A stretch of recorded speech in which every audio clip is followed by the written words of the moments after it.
les animes et tout ça. Yo YouTube, on a comment le Japon a influencé le rap FR. Une vidéo du rap en mieux. Like, share, subscribe. Les bombas est toujours comme d'hab. Et puis, on est ensemble l'équipe, bien sûr. Salut les gens. Moi ça va plutôt pas mal, c'est gentil de demander, merci. Ça faisait longtemps le rap en mieux, ça faisait longtemps là. J'ai déjà rêvé d'aller au Japon. Oui, c'est vrai, Tokyo. Le Moyen-Âge japonais, l'histoire des samouraïs, le shintoïsme, le bushido, ses paysages et ses architectures incroyables, sa gastronomie qui va beaucoup plus loin que les sushis, la littérature japonaise avec ses récits et... Moi je vais aller à Tokyo pour les drifts et toutes les... C'est à cause de Need for Speed, pas Need for Speed, Fast and Furious. Depuis que j'ai regardé Fast and Furious Tokyo Drift là, oh là là, je me suis dit, faut que j'aille au Japon, je vais être comme Bow Wow dans le film, tu vois. Arriver comme ça, avec une petite voiture, attraper toutes les meufs et tout ça là. Et ces légendes, et ben ça, tout le monde en a rien à foutre, parce que nous, si on connaît le Japon, c'est juste grâce à... Nani? On a le R de mon logo, qui apparaît, c'est une première mondiale.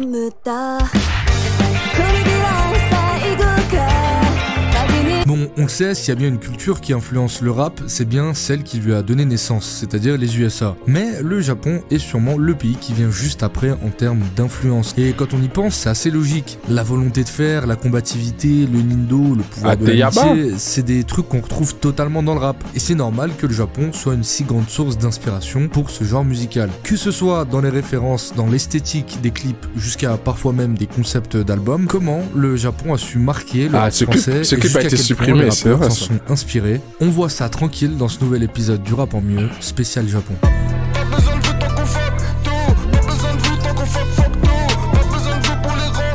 Ah, l'intro, le logo, tout a changé, révolutionner le rap en mieux là. Du rap pour les connaisseurs, pas pour les gros lécheurs.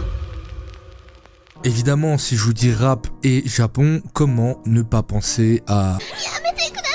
Wow là, stop, tu m'as mis ce monteur, ça va pas ou quoi? Non, moi je pensais à l'école du micro d'argent de Dayam. Après être allé au fond du délire sur les pharaons. Les gars, en vrai de vrai, le hentai, c'est pas...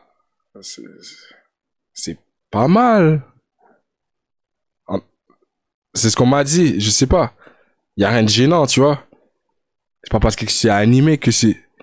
C'est hors de question. Ok. Avec leur album précédent, Ombre et Lumière, l'école du micro d'argent qu'on ne présente plus utilise l'univers du Japon et des samouraïs, notamment sur son intro. J'aime pas quand vous faites genre... parce que ensuite, là, je suis sûr qu'il y a 2-3 là qui vont s'amuser à les fouiller dans il y a 1 milliard de références à la tradition japonaise dans cet album. Et c'est quelque chose que Shuriken développera encore un peu plus dans la direction artistique de son premier album solo, Où je vis, avec des titres comme Samouraï ou L'Oncle Chou. J'ai brûlé l'encens sacré dans le secret, développé mon ki, fait offrande à Shinhan, salué 3 fois mes armoiries. Crisé, excitation maîtrisée, 3 verres de saké me change en kamikaze excité. Et faut dire que Shuriken est depuis très tôt passionné par le Japon. Sauf que lui, dans les années 90, c'est déjà un peu un daron. Donc c'est pas les mangas ou les jeux vidéo qui le font kiffer, mais clairement l'esthétique et la mentalité du Japon, des samouraïs et de leur tradition qu'il transpose dans sa pratique du rap. Il y a plein de références aux énergies positives, au bushido qui est le code d'honneur et de morale des samouraïs. Évidemment, le tout va super bien au rap et à la mentalité qui va avec, et c'est quelque chose que le groupe va continuer un peu tout le long de leur carrière. Jusqu'à même l'album Yasuke, sorti en 2019, qui fait référence à un esclave noir au XVIe siècle qui est amené par un prêtre missionnaire au Japon et qui le cédera à un riche seigneur de guerre japonais. Ce dernier, Yasuke, je l'ai écouté sur Netflix, lui permettra d'accéder à sa garde rapprochée, et Yasuke devient le premier samouraï. Mais ça, il est censé avoir une saison 2 pour Yasuke sur Netflix. Je pense qu'ils l'ont jamais annoncé. Ça a été annulé ou quelque chose? Faut que je fasse mes recherches quand même. Yasuke, c'était une masterclass. On va vérifier après. Noir de l'histoire de l'humanité. Je trouve l'histoire archi stylée et d'autres rappeurs feront référence à Yasuke aussi dans leur titre. Je retourne au pays, c'est que je suis riche et que j'ai péri. Hey. Les gros veulent blague public comme Nicky. Yeah. Coca dans le Henny. Faut aussi savoir que le Japon cultive énormément l'art du contemplatif. Entraîner son esprit à voir, observer quelque chose dans sa réalité jusqu'à en devenir quelque chose de presque onirique, une rêverie. Et le Japon raffole de ça. D'ailleurs, le voyage de Chihiro de Miyazaki est beaucoup basé là-dessus. Les passants ont des masques et dévorent tout comme une masse qui ressemble sans visage du voyage de Chihiro. Je suis Nagasaki dans le périple à Chihiro. Parce qu'on me tombe pas les grosses couilles à tiro. Je vais le faire, y'a tiro.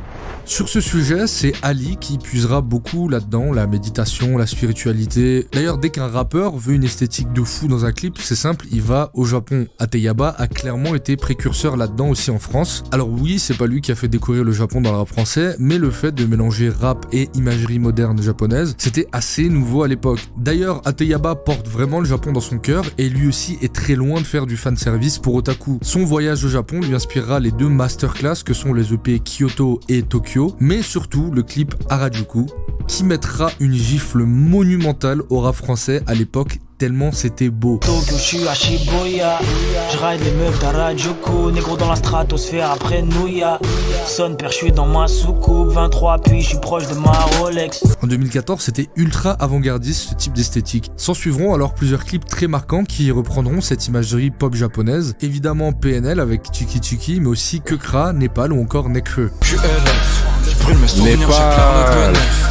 Carte de billet, j'attends qu'on me crève. Et je veux faire de l'oseille, mais ces bâtards veulent me canner. Ce son il a rien de spécial, l'instruel a rien de spécial, je sais même pas je fais quoi, demain ça fait rien de spécial, et ça sert à rien de faire style, gros y'a rien de spécial.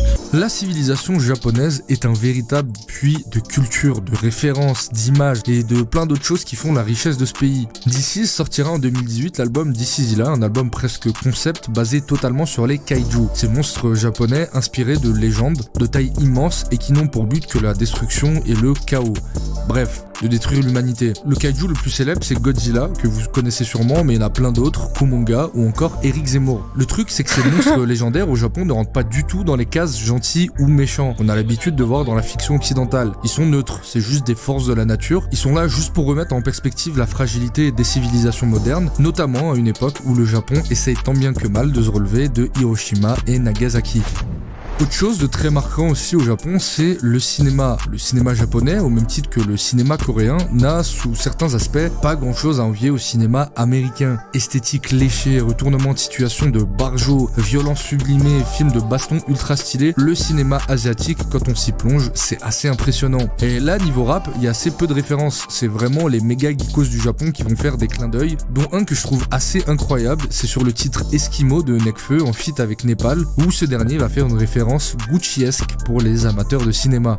Takeshi Kitano quand je souris, leurs efforts se soldent par de grands soupirs. Népal fait ici référence à Takeshi Kitano, célèbre cinéaste japonais qui est aussi souvent acteur dans ses films, qu'on connaît en France surtout pour cette émission de gros zinzin de l'espace qu'est Takeshi's Castle, une émission de Battle Royale dans le château de Takeshi Kitano, l'équivalent un peu d'Interville au Japon en beaucoup plus fou, où tous les joueurs devaient passer des étapes en essayant de ne pas tomber et de survivre. Mais Kitano est surtout connu pour ses classiques du cinéma japonais tels que Hanabi ou encore L'été de Kikujiro, mais ici Népal fait référence à un autre film, Sonatine, qui raconte l'histoire de Yakuza, donc des gangsters japonais obligés de se cacher sur une île après un affrontement contre un gang ennemi. Les membres du gang se retrouvent à faire des jeux d'enfants pour tuer l'ennui, mais c'est toujours teinté d'une certaine violence. Et à un moment, le personnage que joue Takeshi transforme un simple jeu de tir sur une canette en une scène de roulette russe hyper oppressante, durant laquelle Takeshi fera un sourire qui deviendra iconique dans le cinéma japonais.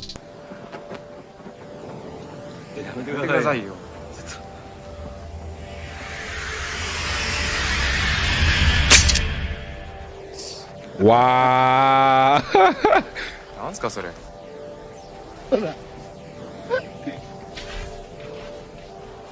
D'ailleurs, Lombal fera aussi référence à la même scène dans le titre Plus de larmes. Comme une personne addict, ce monde est un sonatine. Moi le suicide me sauvera-t-il? Je partirai avec la même tête que Kitano dans Sonatine. On retrouvera même cette référence sur la cover Scarface d'Afrique de Alpha 520. Bon, voilà les gars, à ce moment-là, je suis assez fier de moi parce que j'ai réussi à parler du Japon sans parler des mangas. Malheureusement ou heureusement, on est obligé d'en parler. Si aujourd'hui c'est hyper stylé, voire incontournable de regarder des animés ou de lire des mangas, à l'époque, c'était pas vraiment le cas. Au début des années 80, les programmes pour jeunes à la télé étaient un enjeu économique ultra fort pour les chaînes de télé. La majorité des dessins animés étaient soit américains, soit français. Et suite au succès de Goldorak, le Japon commence petit à petit à concurrencer les Français et les Américains sur les programmes télé pour jeunes. Puis ensuite arrivent Jeanne et Serge, Olivier Tom, Nicky Larson et enfin Dragon Ball. Et là c'est une folie, une véritable fièvre autour de l'animation japonaise qui envahit la France. Du coup, moi ce qui m'a marqué, je pense à cette époque, c'était Inuyasha. Je me rappelle encore, comme si c'était hier, c'était le premier anime que j'ai checké. Oh my god, le visuel, putain, merde, Inuyasha. Les politiciens vont s'en mêler et une députée écrira même un livre entier pour décrire à quel point l'influence de l'animation japonaise est néfaste pour la jeunesse. Cette députée, ça n'est autre que Ségolène Royal. Elle écrira d'ailleurs à ce sujet dans son livre. Il y avait dans la télévision d'avant des règles simples. Il y avait les gentils et les méchants. Et en général, le gentil, le héros, tuait moins que les autres. Dans les dessins animés et les séries japonaises... T'imagines? Maintenant, c'est accepté, tout le monde parle de anime, manga, tout ça. À l'époque, là, quand tu parlais de ça, t'étais un geek, quoi. T'étais une bio. Les gars disaient, tu dors chez toi, tu fais rien, tu sors pas dehors, des trucs comme ça, tu vois? Tout le monde se tape dessus. Ben ouais. Et alors? Je veux dire, qu'est-ce qu'on s'en battait les couilles des sorcières de Beverly Hills ou de Chapi Chapeau? Nous, ce qu'on voulait voir, c'était Sangoku pulvériser la daronne à Freezer. Mais ouais, tout ça a changé vers 2013-2014. Non. Évidemment, l'explosion de l'animation japonaise va marquer tous les gamins qui ont grandi dans les années 90 et forcément ça se fait ressentir dans la musique qui représente le mieux la jeunesse, le rap. On compte environ 22 500 références au manga dans le rap français d'après une stat de l'INJS. Et vas-y que je lance mon Kamehameha, et je suis avec mon équipage de pirates sur la mer, et j'ai le Sharingan, et que je kiffe trop les tentacules. Attendez, personne n'a dit ça en fait. Qu'est-ce que je raconte? Tu peux garder la monnaie, j'ai mal au crâne quand je calcule. Des pizzas, des films bizarres, des femmes, des tentacules. Mais comment parler de manga dans le rap sans parler d'Orelsan? Il a clairement été précurseur dans le fait d'assumer totalement son côté geek. Mais lui, comme dans les années 90, il était presque adulte. Si on peut l'entendre faire des références assez évidentes à One Piece, Dragon Ball ou Hunter x Hunter, il a aussi des refs un peu plus pointus comme Ken le Survivant ou encore High School Kimegumi, connu en France sous le nom du collège Foufoufou, qui raconte en gros l'histoire d'une bande d'élèves dans un lycée, oui j'ai bien dit lycée, les traducteurs français sont bourrés sur le titre, qui passent leur temps à faire rire l'école avec leur chef, Rei. L'anime passe à l'époque sur le Club Dorothée et c'est le premier manga basé complètement sur l'humour japonais qui sera importé en France. Avant ça, les productions étaient frileuses de passer ce genre de contenu, craignant que l'humour japonais, jugé trop débile, ne touche pas le public français. On aura plus tard le droit à GTO ou encore Shin-Chan qui ne seront pas des animés basés sur la bagarre ou le sport, mais juste sur des ressorts comiques typiquement japonais. Je passe pas sur Sky mais je rappe sous Sky, le style de Sankukai avec la puissance de Gundam. J'ai grandi avec Van Damme, les jeux Bandai / Ken, comment voulais-tu que je devienne fréquentable? Faites les soigner, les gars s'en branlent à s'en péter le poignet. Je débarque en bande à leur rappeler l'armée, soyez loufoque à leur rappeler moi Ray. On peut aussi citer Youvdi qui, surtout à ses débuts, basera l'essentiel de sa musique sur les mangas et la pop culture japonaise, et un de ses sons qu'il fera connaître auprès du grand public, c'est Opening sur lequel il rappe sur un sample de Pokémon, le jeu vidéo. Dans mon bento, pas de semis, dans mon béto, prends ta semoule, prends ta salade, prends ton sirop, Et de l'autre côté, il y a D-Ace qui... Ouais, vas-y, je vais rien dire, en vrai c'est mieux, sinon je vais avoir des problèmes. Désolé si tu souffres, là je vais changer le tempo. Attends, je reprends mon souffle. T'as 40 ans et tu te déguises encore en cosplay, tu te balades comme ça dans la rue. Ah non, Toufik, t'es pas un pirate, t'es pas un shinobi, et tu sais pas faire de backflip, Toufik. On en a marre. Sinon, il y a la très bonne vidéo du règlement sur les références au manga dans le rap, donc je vais pas répéter ce qu'il a dit, mais voilà, les rappeurs, si vous m'écoutez, par pitié, je sais que vous transpirez de passion pour votre animé favori, mais voilà, dosez s'il vous plaît, une référence subtile, Bellec, pourquoi pas, mais faites-nous pas un opening alternatif avec vos 30 références, c'est plus possible en fait.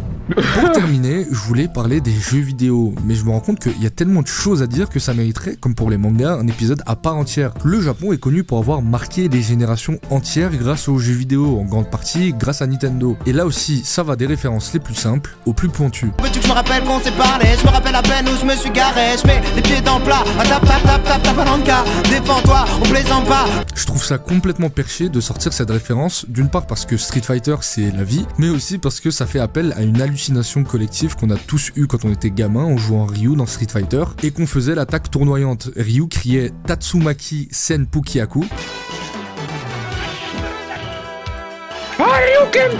Sauf que nous, gamins occidentaux, on entendait atap tap tap tap tap Karenka et tout le monde trouvait ça normal. PNL aussi, en plus des références très cool à The Legend of Zelda, donnera pour titre à un morceau Shenmue.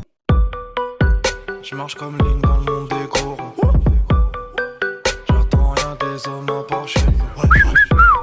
Shenmue est un jeu vidéo japonais sorti en 1999 sur la Dreamcast, une console à l'époque en guerre avec la Nintendo 64 de chez Nintendo, c'est logique, et la PlayStation de chez Sony. Le jeu est une véritable révolution pour l'époque. On incarne Ryo Azuki, un jeune homme de 18 ans qui doit venger son daron tué par un gang local. Le jeu nous plonge dans une petite ville du Japon, ultra fidèle, bien loin de clichés japonais, et il y avait tout ce qu'il fallait pour faire un succès, de l'enquête, des phases de fight ultra bien faites. Je rappelle qu'on est en 1999, un niveau de détail impressionnant et des PNJ tous plus intéressants les uns que les autres.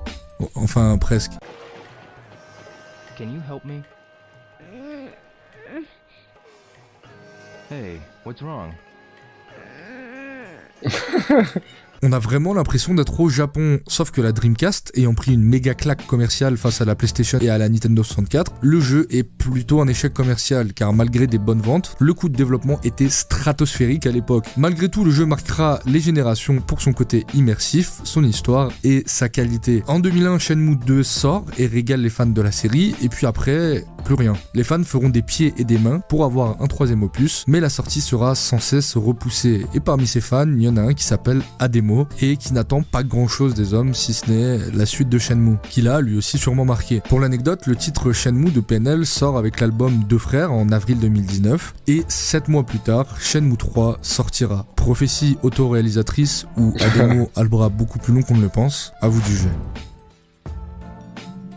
Pour conclure cette vidéo, je dirais de manière assez synthétique que c'est propre les vues. C'est bien. Merci. Les nouvelles vidéos du rap en c'est propre là, les transitions, tout ça. Cette vidéo, n'hésitez pas. Non, je rigole. Plus sérieusement, je pense qu'on est beaucoup ici à aimer le Japon, sa richesse et surtout les œuvres culturelles que ce pays a délivrées. Et je crois que la vraie puissance du rap, c'est ça. C'est une véritable éponge émotionnelle. S'inspirer, prendre l'énergie d'une culture, ses codes, ses références et la transposer musicalement avec cohérence dans le rap, c'est possible. T'aimes le Japon, tu peux écouter un putain de son qui retranscrit parfaitement la vibe d'un mec d'à peu près ton âge qui kiffe aussi. Sans oublier que le sampling permet une immersion encore meilleure. J'aime pas hiérarchiser les genres musicaux, mais faut avouer qu'il y a que le rap et peut-être l'électro qui peuvent faire ça. Donc, merci le rap et merci le Japon. Arigato. Wow, comment c'est claqué comme conclusion. Je peux pas finir là-dessus. Bon, je la refais.